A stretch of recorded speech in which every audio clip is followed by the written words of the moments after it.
Captiva uchlik motor. Bu avtomobilga nima uchun o'zi propan qo'yish kerak? Shuni to'liq hisob-kitob qilib beramiz. Qaytarib turamiz, kalkulyatorga ahamiyat berib qo'yasiz, keyin yig'ilgan zapchas bilan ham sizni tanishtirib o'taman.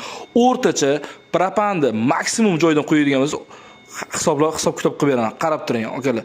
6 mingdan qo'yganingizda 50 ta propanga siz bunda 350 kilometr yurishingiz mumkin. Ya'ni 300 ming so'm pulga. Endi ko'pchilik o'ylashi mumkin, yo'q, men propan qo'ymayman, ya'ni benzinda o'zida yuraveraman deyishingiz mumkin, lekin toza benzin topish juda ham qiyin. Shuning uchun ideal holatda propanni qo'ying, maza qiling.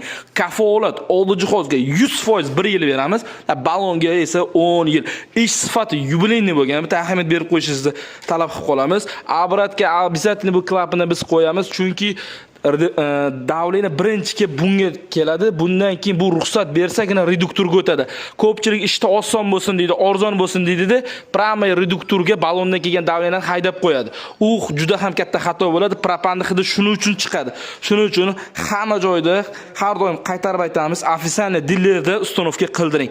Keling, sifatli holatda propan yoki metan xizmati kerak bo'lsa, biz sizga kafolatni uстановка qilamiz. Taryo'li original reduktor, original xomutlar, gaz klapan 3-paketlini idealni qilib 3lik motorga uстановка qildik. Kimgadir mana shu uстановkalar narx-navoz qiziq bo'lsa, Sirdaryo metangizga obuna bo'lgan bo'lsangiz, sirrazi sizga eng arzon narxlarda idealni qilib propan yoki metan uстановка qilib beramiz. Bu avtomobilimiz Toshkent viloyatidan kelgan.